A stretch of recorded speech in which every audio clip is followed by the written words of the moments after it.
কল্যাণী আসু। তোমার পত্র পেয়েছি সেদিন নববর্ষার নবঘন সিক্ত প্রভাতে। মেঘমেদুর গগনে সেদিন অশান্ত ধারায় বাড়ি ঝরছিল। 15 বছর আগে এমনই এক আষাঢ়ে এমনই এক বাড়িধারায় প্লাবন নেমেছিল। তা তুমিও হয়তো স্মরণ করতে পারো। আষাঢ়ের নবমেঘপুঞ্জকে আমার নমস্কার। এই মেঘদূত বিরহী যক্ষের বাণী বহন করে নিয়ে গিয়েছিল কালিদাসের যুগে রেবা নদীর তীরে মালবিকার দেশে তার প্রিয়ার কাছে। এই মেঘপুঞ্জের আশীর্বাণী আমার জীবনে এনে দেয় চরম বেদনার সঞ্চার। এই আষাঢ় আমায় কল্পনার স্বর্গলোক থেকে টেনে ভাসিয়ে দিয়েছে বেদনার অনন্ত স্রোতে। যাক, তোমার অনুযোগের অভিযোগের উত্তর দিই। তুমি বিশ্বাস করো, আমি যা লিখছি তা সত্য। লোকের মুখে শোনা কথা দিয়ে যদি আমার মূর্তির কল্পনা করে থাকো, তাহলে আমায় ভুল বুঝবে, আর তা মিথ্যা। তোমার ওপর আমি কোনো জিঘাংসা পোষণ করি না, এ আমি সকল অন্তর দিয়ে বলছি। আমার অন্তর্যামী জানেন তোমার জন্য আমার হৃদয়ে কি গভীর ক্ষত, কি অসীম বেদনা। কিন্তু সে বেদনার আগুনে আমি পুড়েছি, তা দিয়ে তোমায় কোনো দিন দগ্ধ করতে চাইনি। তুমি এই আগুনের পরশমানিক না দিলে আমি অগ্নিবীণা বাজাতে পারতাম না, আমি ধূমকেতুর বিস্ময় নিয়ে উদিত হতে পারতাম না। তোমার যে কল্যাণ রূপ আমি আমার কিশোর বয়সে প্রথম দেখেছিলাম, যে রূপকে আমার জীবনের সর্বপ্রথম ভালোবাসার অঞ্জলি দিয়েছিলাম, সে রূপ আজ স্বর্গের পারিজাত মন্দারের মতো চির অম্লান হয়েই আছে আমার পক্ষে। অন্তরের সে আগুন বাইরের সে ফুলহারকে স্পর্শ করতে পারেনি।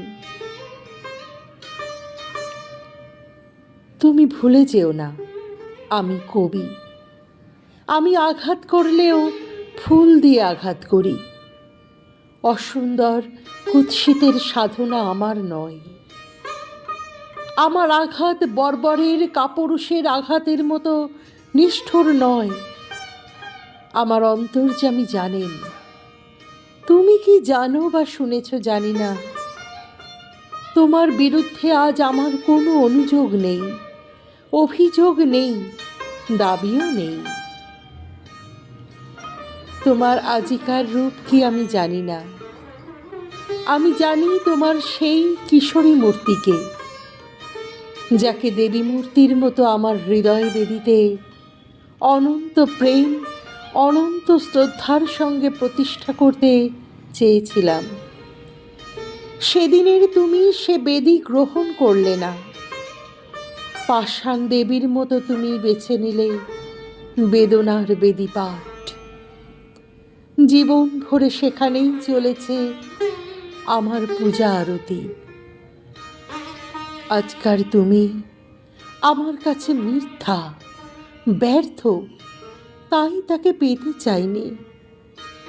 জানিনে হয়তো সে রূপ দেখে বঞ্চিত হব, অধিকতর বেদনা পাব, তাই তাকে অস্বীকার করেই চলেছি।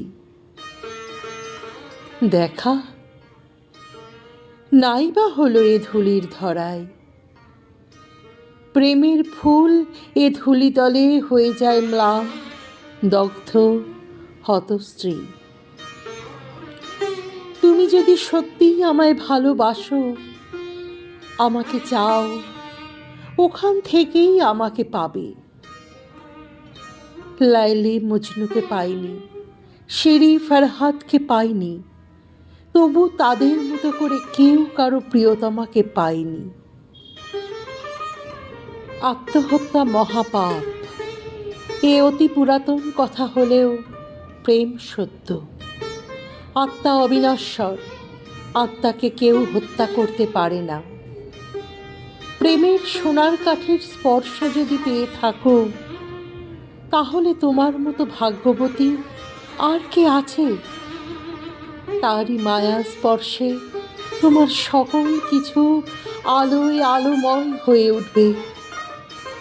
দুঃখ নিয়ে এক ঘর থেকে অন্য ঘরে গেলেই সেই দুঃখের অবসান হয় না। মানুষ ইচ্ছা করলে সাধনা দিয়ে, তপস্যা দিয়ে ভুলকে ফুল রূপে ফুটিয়ে তুলতে পারে। যদি কোনো ভুল করে থাকো জীবনে, এই জীবনেই তাকে সংশোধন করে যেতে হবে। তবেই পাবে আনন্দ মুক্তি, তবেই হবে সর্বদুঃখের অবসান। নিজেকে উন্নত করতে চেষ্টা করো, স্বয়ং বিধাতা তোমার সহায় হবেন। আমি সংসার করছি, তবু চলে গেছে এই সংসারের বাধাকে অতিক্রম করে ঊর্ধ্বলোকে, যেখানে গেলে পৃথিবীর সকল অপূর্ণতা, সকল অপরাধ ক্ষমা সুন্দর চোখে পরম মনোহর মূর্তিতে দেখা যায়। হঠাৎ মনে পড়ে গেল 15 বছর আগের কথা। তোমার জ্বর হয়েছিল। বহু সাধনার পর আমার তৃষিত দুটি কর তোমার শুভ্র ললাট স্পর্শ করতে পেরেছিল। তোমার ললাটের স্পর্শ যেন আজও অনুভব করতে পারি। তুমি কি চেয়ে দেখেছিলে? আমার চোখে ছিল জল, হাতে সেবা করার আকুল স্পৃহা, অন্তরে শ্রী বিধাতার চরণে তোমার আরোগ্য লাভের জন্য করুণ মিনতি। মনে হয় যেন কালকের কথা।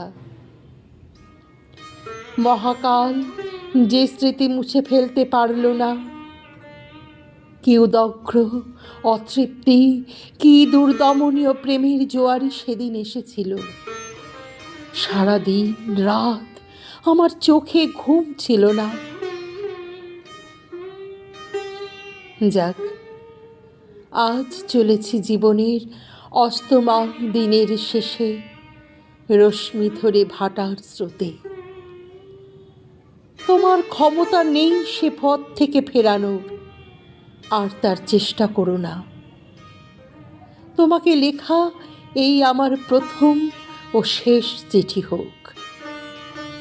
যেখানেই থাকি বিশ্বাস করো, আমার অক্ষয় আশীর্বাদ কবচ তোমায় ঘিরে থাকবে। তুমি সুখী হও, শান্তি পাও, এই প্রার্থনা। আমায় যত মন্দ বলে বিশ্বাস করো, আমি তত মন্দ নই। এই আমার শেষ কৈফিয়ত। ইতি নিত্য শুভার্থী নজরুল ইসলাম।